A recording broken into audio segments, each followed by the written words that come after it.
Hello friend, स्वागत है आपका अपने चैनल आस्क क्लास में। आज की इस वीडियो में हम आपका टेस्ट लेंगे। इस टेस्ट में सभी विषयों से काफी महत्वपूर्ण 100 ऑब्जेक्टिव प्रश्न लिया गया है जो आपके बोर्ड परीक्षा के लिए काफी महत्वपूर्ण रहेगा। तो एक भी प्रश्न आप लोग स्किप मत कीजिएगा, टेस्ट को बिल्कुल शुरू से लेके अंत तक दीजिएगा और लास्ट में हमें जरूर बताइएगा कि आपका 100 प्रश्नों में से कितना सही हुआ। और चैनल को अभी तक आप सब्सक्राइब नहीं किए हैं तो चैनल को सब्सक्राइब कर लीजिएगा और सब्सक्राइब करने के बाद एक बेल आइकन आता है तो बेल आइकन को दबा के ऑल पे कर लीजिएगा ताकि जब भी लाइव क्लास हो तो आपके पास नोटिफिकेशन पहुंचता रहे। तो आइए शुरू करते हैं पहले नंबर प्रश्न से। तो पहला नंबर प्रश्न है कि 1 HP किसके बराबर होता है। यहाँ पे आपको बताना है कि 1 HP किसके बराबर होता है। तो 746 वाट के बराबर होता है, इसे आपको याद रखना है। यहाँ पे ए ऑप्शन बिल्कुल ही सही हो जाएगा। ये देखते हैं अगला प्रश्न 2 नंबर प्रश्न है कि भारत के किस राज्य की प्रति व्यक्ति आय अधिक है। यहाँ पे आपको बताना है कि भारत के किस राज्य की प्रति व्यक्ति आय अधिक है। तो गोवा राज्य की प्रति व्यक्ति आय अधिक है, इसे आपको याद रखना है। यहाँ पे बी ऑप्शन बिल्कुल ही सही हो जाएगा। ये देखते हैं अगला प्रश्न 3 नंबर प्रश्न है कि बाबा साहेब भीमराव अंबेडकर का जन्म कहाँ हुआ था। यहाँ पे आपको बताना है कि बाबा साहेब भीमराव अंबेडकर का जन्म कहाँ हुआ था। तो मध्य प्रदेश में हुआ था, इसे आपको याद रखना है। यहाँ पे बी ऑप्शन बिल्कुल ही सही हो जाएगा। ये देखते हैं अगला प्रश्न 4 नंबर प्रश्न है कि शास्त्र किसे कर्तव्य और अकर्तव्य का बोध कराता है। यहाँ पे आपको बताना है कि शास्त्र किसे कर्तव्य और अकर्तव्य का बोध कराता है। तो मानव को कराता है, इसे आपको याद रखना है। यहाँ पे बी ऑप्शन बिल्कुल ही सही हो जाएगा। ये देखते हैं अगला प्रश्न 5 नंबर प्रश्न है कि 2 वृत्तों के क्षेत्रफलों का अनुपात 16:9 है।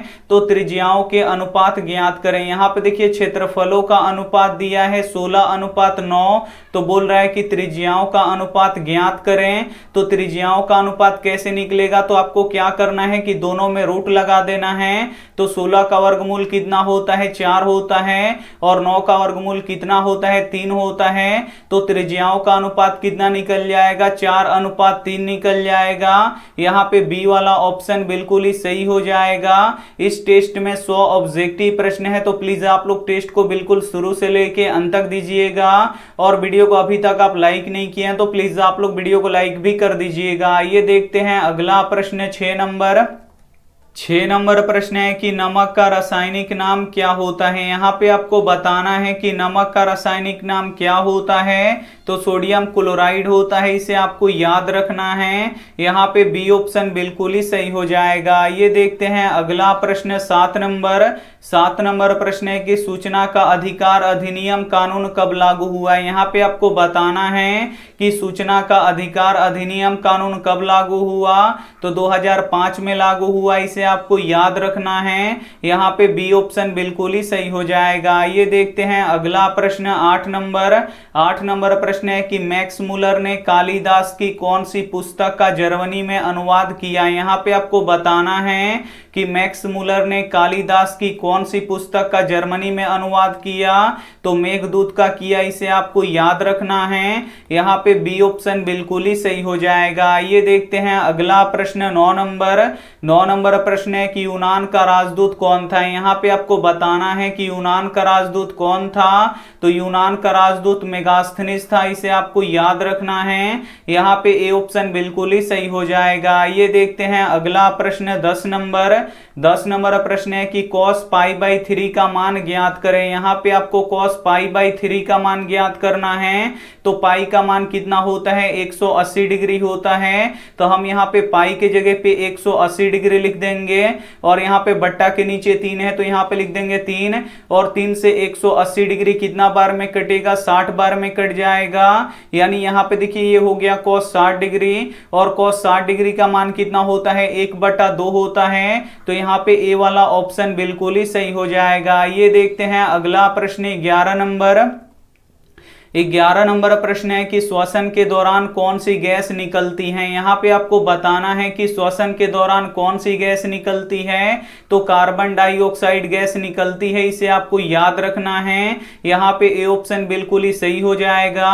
और श्वसन में किस गैस का उपयोग किया जाता है, तो ऑक्सीजन गैस का उपयोग किया जाता है, तो ये भी साथ में आपको याद रखना है। आइए देखते हैं अगला प्रश्न 12 नंबर प्रश्न है कि ग्राम कचहरी का प्रमुख कौन होता है। यहाँ पे आपको बताना है कि ग्राम कचहरी का प्रमुख कौन होता है, तो सरपंच होता है। यहाँ पे बी ऑप्शन बिल्कुल ही सही हो जाएगा। आइए देखते हैं अगला प्रश्न 13 नंबर प्रश्न है कि पंडित बिरजू महाराज का जन्म कहाँ हुआ था। यहाँ पे आपको बताना है कि पंडित बिरजू महाराज का जन्म कहाँ हुआ था, तो लखनऊ में हुआ था, इसे आपको याद रखना है। यहाँ पे बी ऑप्शन बिल्कुल ही सही हो जाएगा। ये देखते हैं अगला प्रश्न 14 नंबर प्रश्न है कि दुख का विषय क्या है। यहाँ पे आपको बताना है कि दुख का विषय क्या है, तो दुख का विषय अशांति है, इसे आपको याद रखना है। यहाँ पे सी ऑप्शन बिल्कुल ही सही हो जाएगा।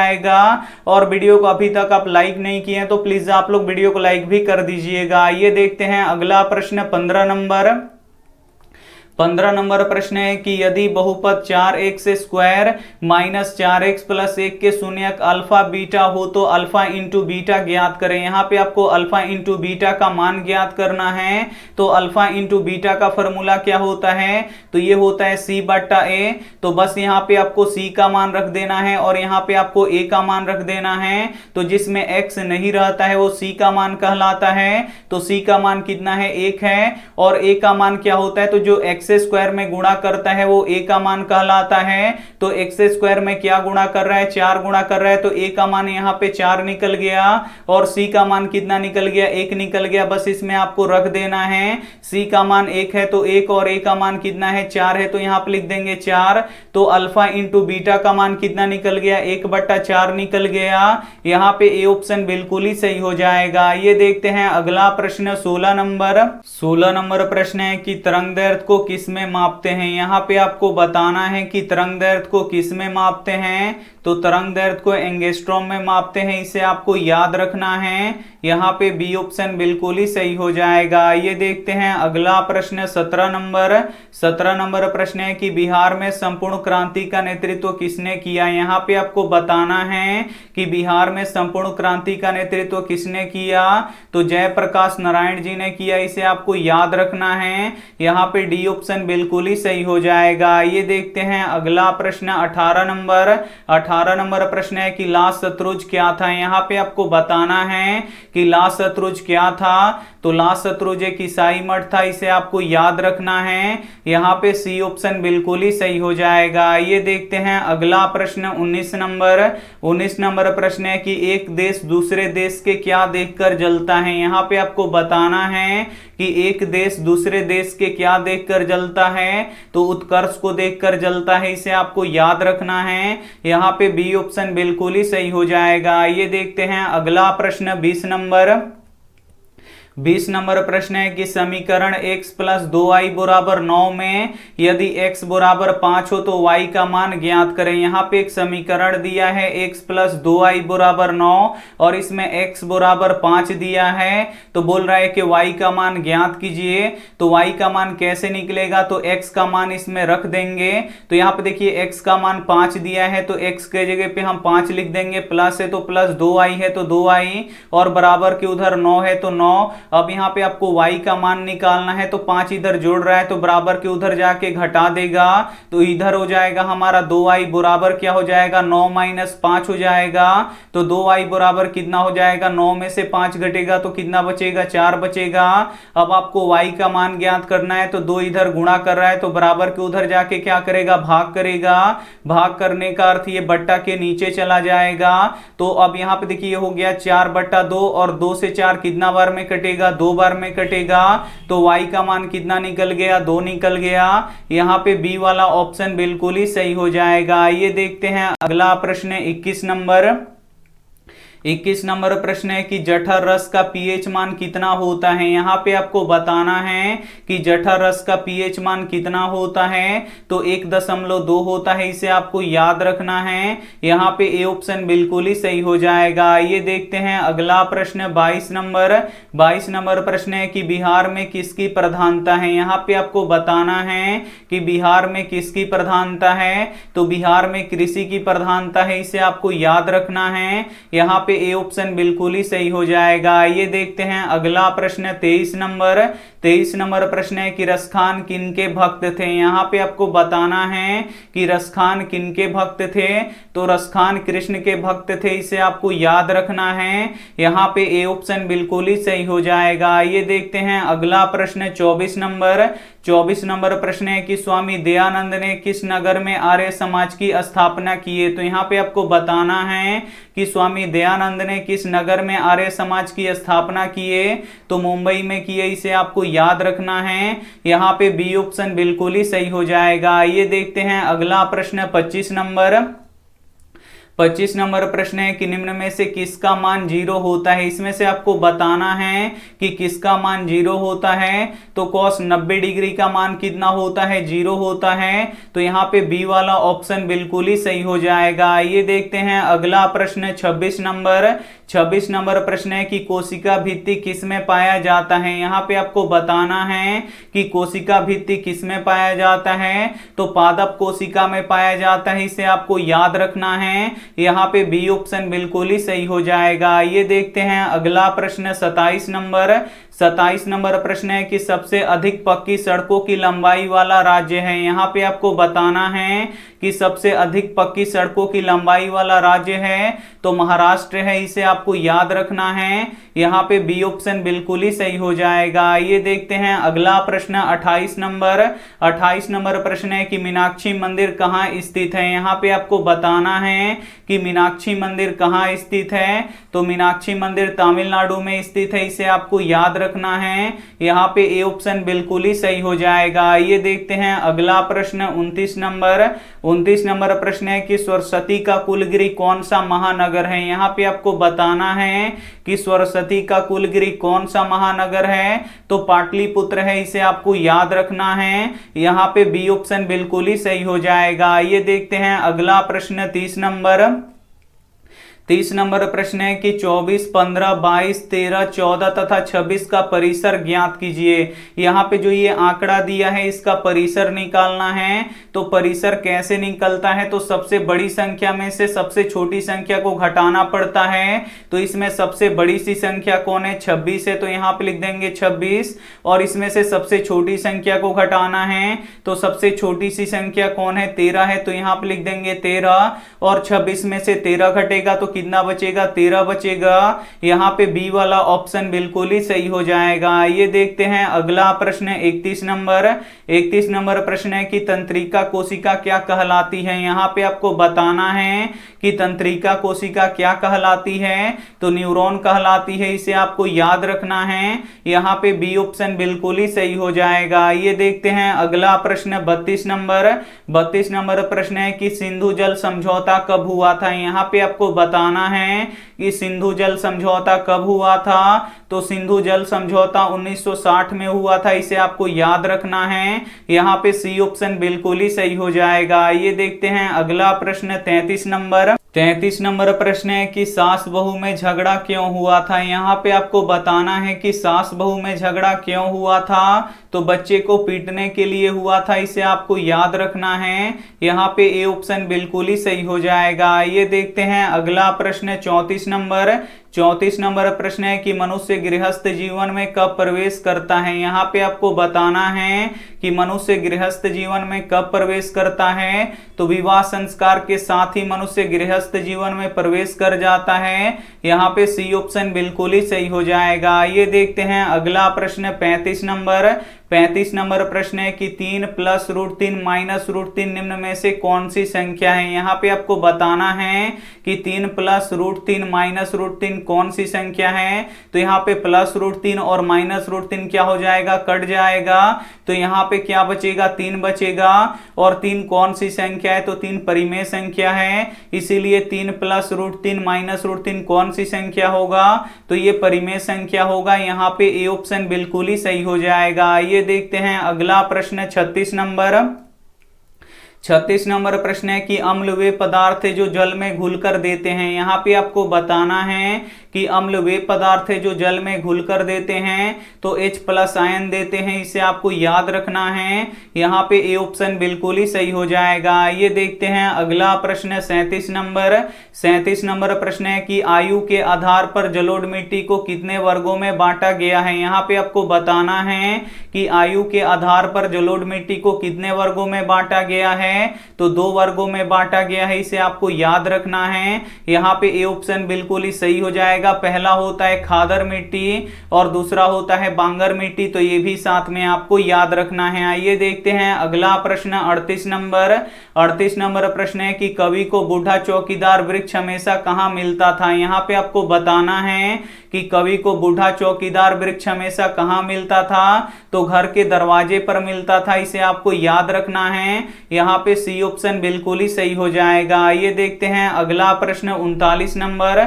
39 नंबर प्रश्न है कि दलितों ने हिंदू समाज का तिरस्कार करके क्या किया। यहाँ पे आपको बताना है कि दलितों ने हिंदू समाज का तिरस्कार करके क्या किया, तो धर्मांतरण किया, इसे आपको याद रखना है। यहाँ पे ए ऑप्शन बिल्कुल ही सही हो जाएगा। ये देखते हैं अगला प्रश्न 40 नंबर।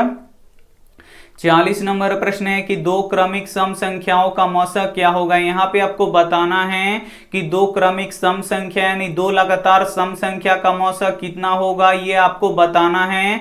तो सम संख्या किसे कहते हैं, जो 2 से पूरा पूरा कट जाए उसे सम संख्या कहते हैं। और 2 और 4 क्या है, यहाँ पे लगातार सम संख्या है, तो इसका मौसक निकालेंगे तो कितना आएगा, यहाँ पे देख लीजिए। यहाँ पे क्या हो जाएगा, 2 दूना 4, ये यहाँ पे 2 बार में कट जाएगा, तो इसका मौसक कितना हो जाएगा, 2 हो जाएगा। एक और संख्या ले रहे हैं यहाँ पे 6 और 8, इसका भी अब यहाँ पे हम मौसक निकाल के देख रहे हैं। तो यहाँ पे देखिए 6 एकम 6 और यहाँ पे 8 में से 6 घटा कितना बचा, 2 बचा।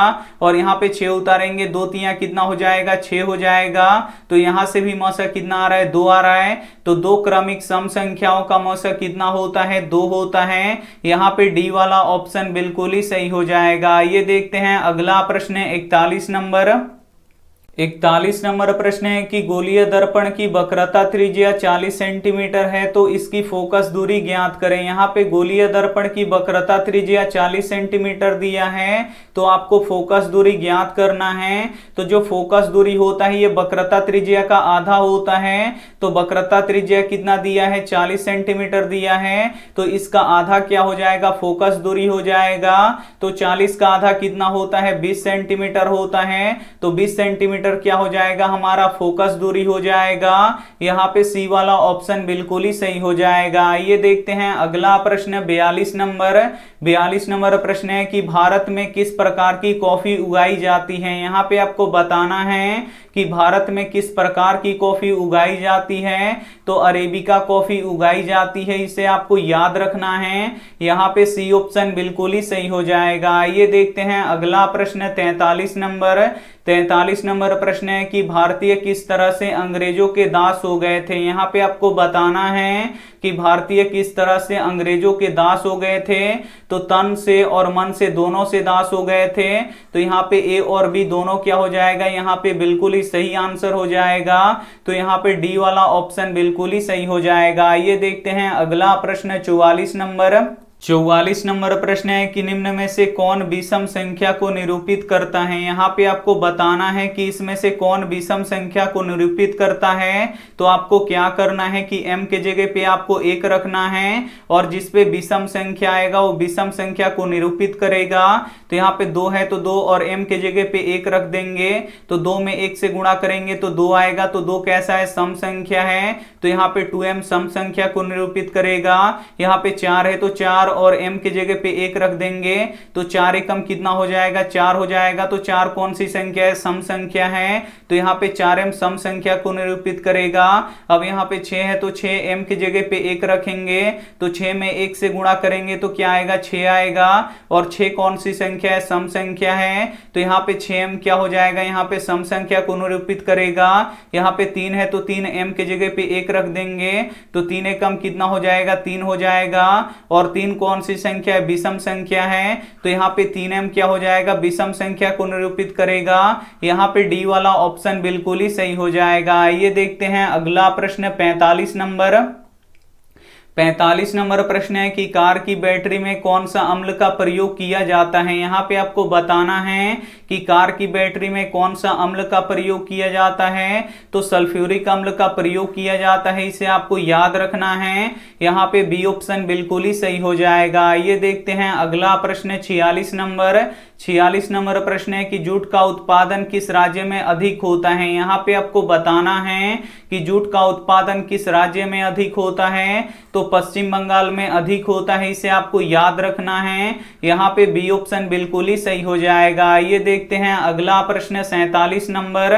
47 नंबर प्रश्न है कि फ्रांस का प्रमुख कला केंद्र रहा है। यहाँ पे आपको बताना है कि फ्रांस का प्रमुख कला केंद्र रहा है, तो एफिल टावर और अवेन्यू दोनों रहा है, तो यहाँ पे सी ऑप्शन बिल्कुल ही सही हो जाएगा। ये देखते हैं अगला प्रश्न 48 नंबर।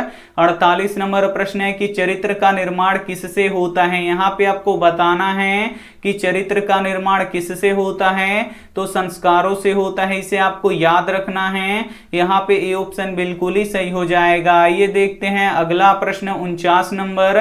49 नंबर प्रश्न है कि दो रैखिक समीकरणों का आलेख समानांतर हो तो इस समीकरण का कितना हल है। यहाँ पे आपको बताना है कि दो रैखिक समीकरणों का आलेख अगर समानांतर होगा तो इस समीकरण का कितना हल होगा, तो एक भी हल नहीं होगा, इसे आपको याद रखना है। यहाँ पे सी ऑप्शन बिल्कुल ही सही हो जाएगा। ये देखते हैं अगला प्रश्न 50 नंबर।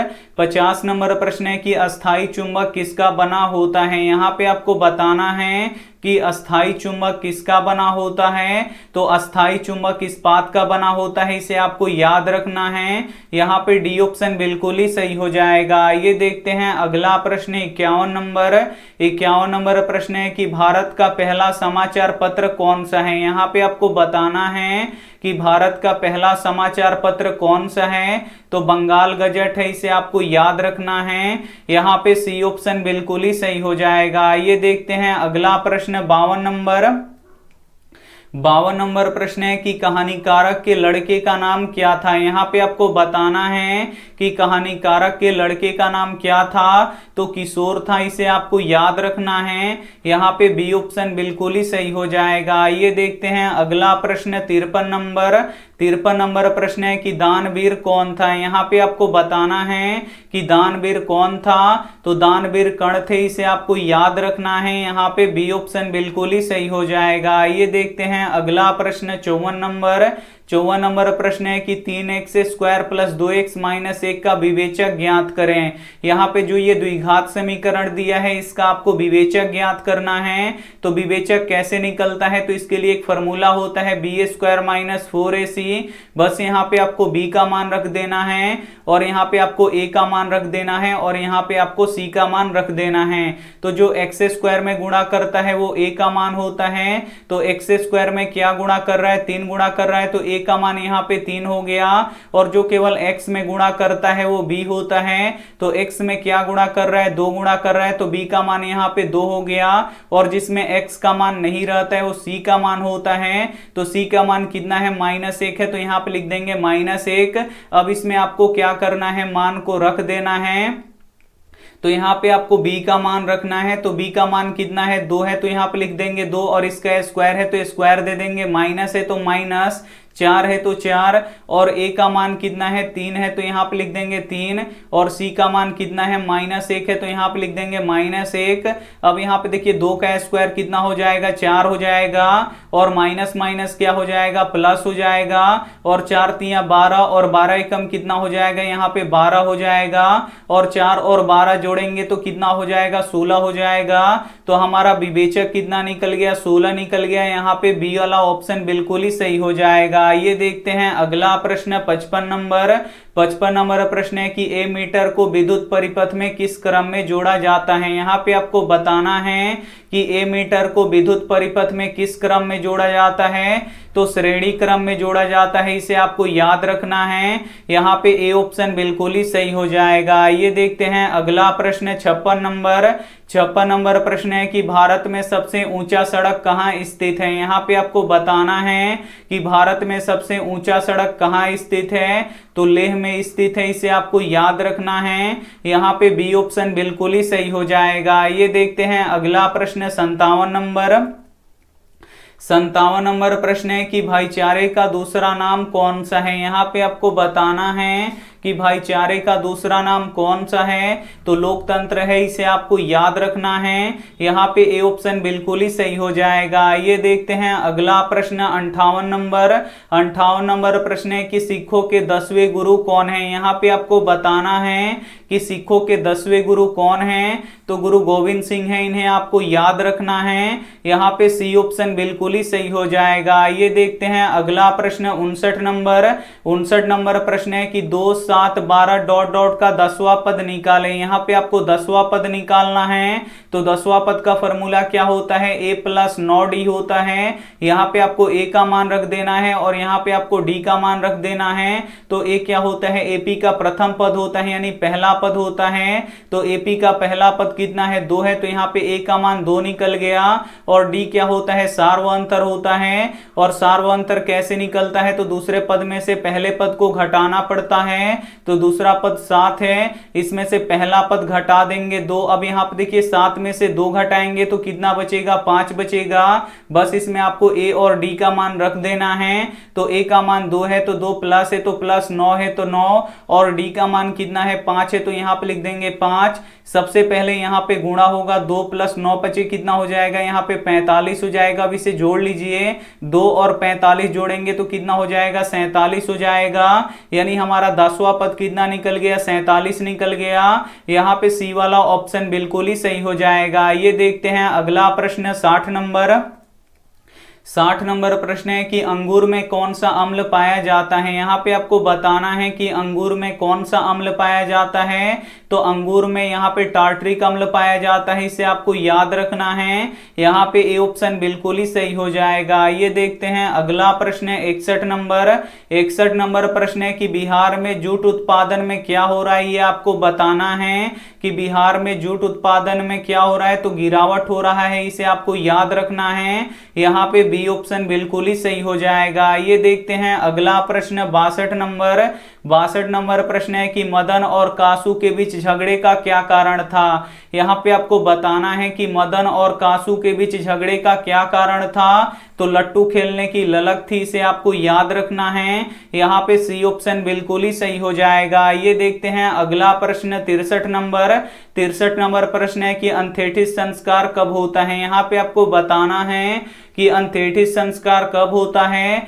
तो मरने के बाद होता है, इसे आपको याद रखना है। यहाँ पे ए ऑप्शन बिल्कुल ही सही हो जाएगा। ये देखते हैं अगला प्रश्न 64 नंबर प्रश्न है कि किसी घटना का प्रायिकता नहीं होता है। यहाँ पे आपको बताना है कि किसी घटना का प्रायिकता नहीं होता है, तो माइनस में किसी भी घटना का प्रायिकता नहीं होता है, इसे आपको याद रखना है। यहाँ पे सी वाला ऑप्शन बिल्कुल ही सही हो जाएगा। ये देखते हैं अगला प्रश्न 65 नंबर प्रश्न है कि भरतपुर पक्षी अभयारण्य कहाँ स्थित है। यहाँ पे आपको बताना है कि भरतपुर पक्षी अभयारण्य कहाँ स्थित है, तो ये राजस्थान में स्थित है, इसे आपको याद रखना है। यहाँ पे बी ऑप्शन बिल्कुल ही सही हो जाएगा। ये देखते हैं अगला प्रश्न 66 66 नंबर प्रश्न है कि भारत के किस शहर में सबसे पहले मेट्रो सेवा शुरू हुआ।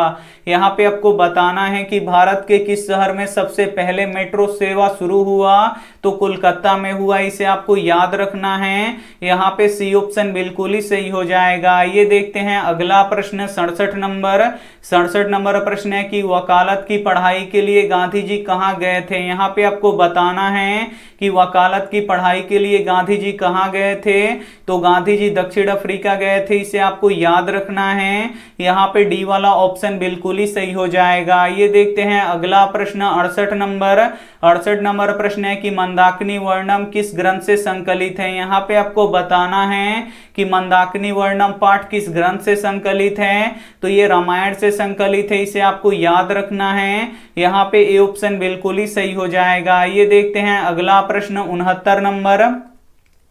69 नंबर प्रश्न है कि बी स्क्वायर माइनस 4ac को क्या कहा जाता है। यहाँ पे आपको बताना है कि बी स्क्वायर माइनस 4ac को क्या कहा जाता है, तो विविधकर या विवेचक कहा जाता है, इसे आपको याद रखना है। यहाँ पे बी वाला ऑप्शन बिल्कुल ही सही हो जाएगा। ये देखते हैं अगला प्रश्न 70 नंबर प्रश्न है कि किस श्वसन में अधिक ऊर्जा मुक्त होता है। यहाँ पे आपको बताना है कि किस श्वसन में अधिक ऊर्जा मुक्त होता है, तो ऑक्सी श्वसन में अधिक ऊर्जा मुक्त होता है, इसे आपको याद रखना है। यहाँ पे ए ऑप्शन बिल्कुल ही सही हो जाएगा। ये देखते हैं अगला प्रश्न 71 नंबर प्रश्न है कि किसे समाजवादियों का बाइबिल कहा जाता है। यहाँ पे आपको बताना है कि किसे समाजवादियों का बाइबिल कहा जाता है, तो दास कैपिटल को समाजवादियों का बाइबिल कहा जाता है, इसे आपको याद रखना है।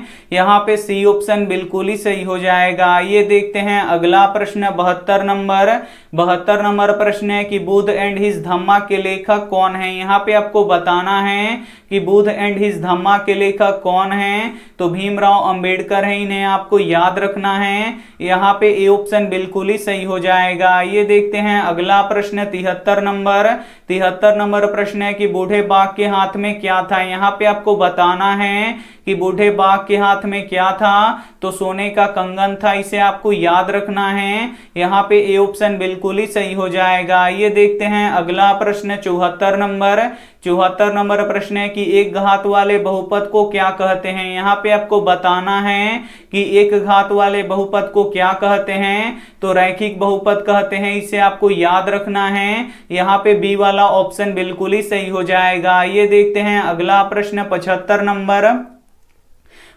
नंबर प्रश्न है कि इनमें से कौन ऑक्सीजन का वाहक है। इसमें से आपको बताना है कि कौन ऑक्सीजन का वाहक है, तो जो हीमोग्लोबिन होता है ये ऑक्सीजन का वाहक होता है, इसे आपको याद रखना है। यहाँ पे सी वाला ऑप्शन बिल्कुल ही सही हो जाएगा। ये देखते हैं अगला प्रश्न 76 नंबर प्रश्न है कि रेगुन मिट्टी किस मिट्टी का दूसरा नाम है। यहाँ पे आपको बताना है कि रेगुन मिट्टी किस मिट्टी का दूसरा नाम है, तो काली मिट्टी का दूसरा नाम है, इसे आपको याद रखना है। यहाँ पे देखिए काली मिट्टी का दूसरा नाम रेगुन मिट्टी है, इसे आपको याद रखना है। यहाँ पे ए वाला ऑप्शन बिल्कुल ही सही हो जाएगा। ये देखते हैं अगला प्रश्न 77 नंबर प्रश्न है कि बहादुर कहाँ का रहने वाला था। यहाँ पे आपको बताना है कि बहादुर कहाँ का रहने वाला था, तो जो बहादुर था ये नेपाल का रहने वाला था, इसे आपको याद रखना है। यहाँ पे सी वाला ऑप्शन बिल्कुल ही सही हो जाएगा। ये देखते हैं अगला प्रश्न 78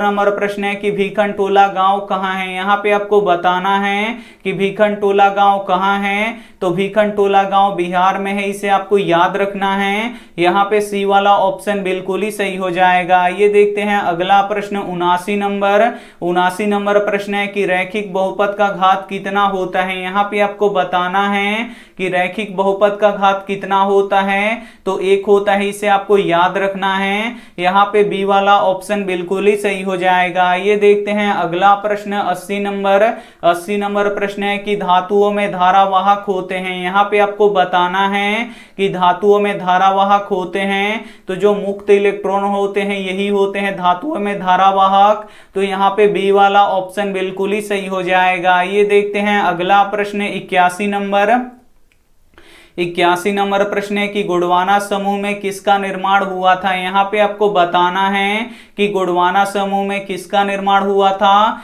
तो कोयले का निर्माण हुआ था, इसे आपको याद रखना है। यहाँ पे सी वाला ऑप्शन बिल्कुल ही सही हो जाएगा। ये देखते हैं अगला प्रश्न 82 नंबर प्रश्न है कि द्वितीय विश्व युद्ध में परमाणु बम किस देश पर गिराया गया। यहाँ पे आपको बताना है कि द्वितीय विश्व युद्ध में परमाणु बम किस देश पर गिराया गया, तो जापान पर गिराया गया, इसे आपको याद रखना है। यहाँ पे ए ऑप्शन बिल्कुल ही सही हो जाएगा। ये देखते हैं अगला प्रश्न 83 नंबर प्रश्न है कि कड़स्यदान वीरता के लेखक कौन है। यहाँ पे आपको बताना है कि कड़स्यदान वीरता के लेखक कौन है, तो भाष्य है, इन्हें आपको याद रखना है। यहाँ पे ए ऑप्शन बिल्कुल ही सही हो जाएगा। ये देखते हैं अगला प्रश्न 84 नंबर प्रश्न है कि वह समीकरण जिसका कोई हल ना हो उसे क्या कहते हैं। यहाँ पे आपको बताना है कि वह समीकरण जिसका कोई हल ना हो उसे क्या कहते हैं, तो उसे असंगत कहते हैं, इसे आपको याद रखना है।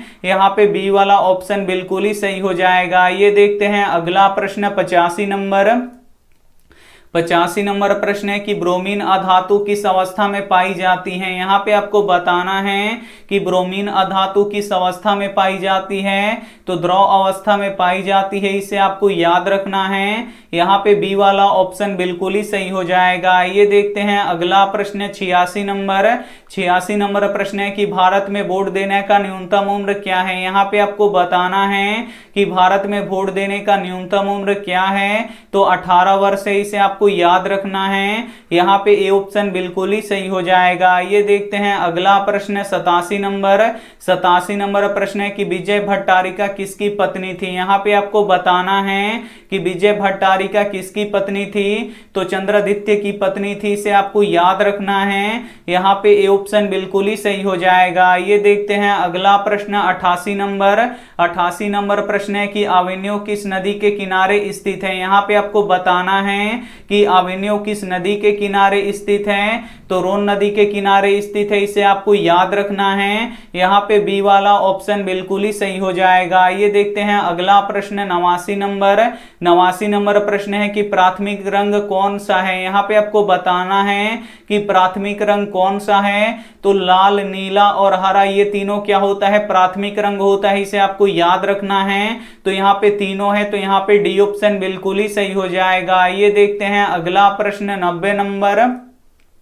90 नंबर प्रश्न है कि हिंद चीन में बसने वाले फ्रांसीसी को क्या कहा जाता था। यहाँ पे आपको बताना है कि हिंद चीन में बसने वाले फ्रांसीसी को क्या कहा जाता था, तो कोलोन कहा जाता था, इसे आपको याद रखना है। यहाँ पे सी वाला ऑप्शन बिल्कुल ही सही हो जाएगा। ये देखते हैं अगला प्रश्न 91 नंबर प्रश्न है कि बहादुर पर कितने रुपए का चोरी का झूठा इल्जाम लगा था। यहाँ पे आपको बताना है कि बहादुर पर कितने रुपए का चोरी का झूठा इल्जाम लगा था, तो 11 रुपए का लगा था, इसे आपको याद रखना है। यहाँ पे बी वाला ऑप्शन बिल्कुल ही सही हो जाएगा। ये देखते हैं अगला प्रश्न 92 नंबर प्रश्न है कि मंगलम पाठ कहां से संकलित है। यहाँ पे आपको बताना है कि मंगलम पाठ कहां से संकलित है, तो उपनिषद से संकलित है, इसे आपको याद रखना है। यहाँ पे सी वाला ऑप्शन बिल्कुल ही सही हो जाएगा। ये देखते हैं अगला प्रश्न 93 नंबर प्रश्न है कि सभी समबाहु त्रिभुज होते हैं। यहाँ पे आपको बताना है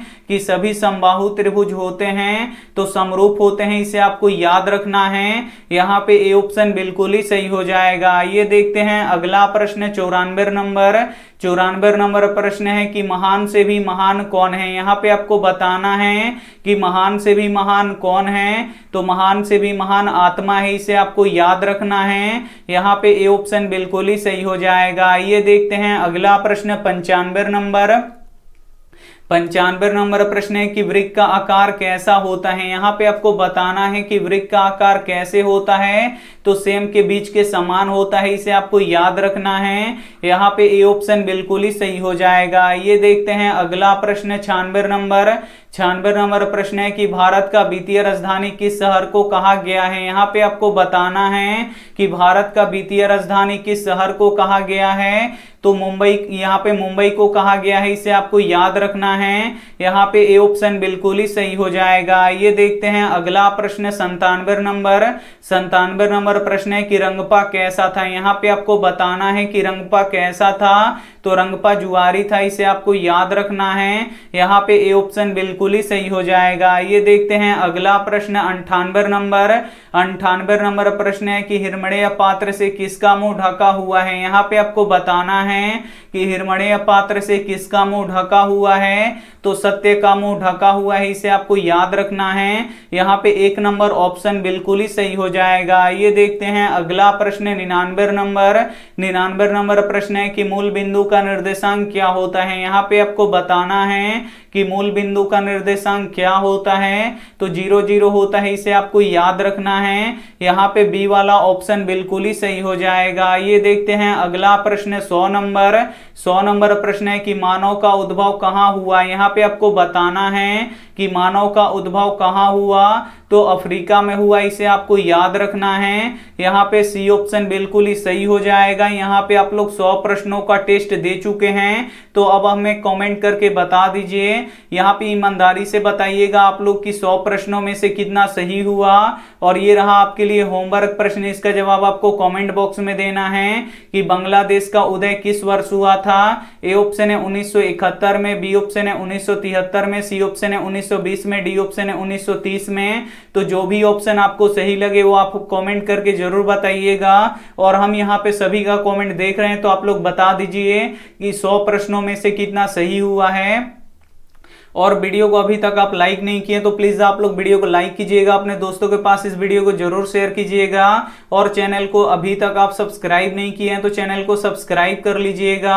और 8:30 बजे अब यहाँ पे क्या होगा कि सब्जेक्टिव का क्लास होगा, तो आप लोग 8:30 बजे जरूर जुड़िएगा। थैंक यू फॉर वॉचिंग, मिलते हैं अगली वीडियो में, तब तक अपना ध्यान रखिए, मन लगा के पढ़ाई कीजिए। Take care and bye.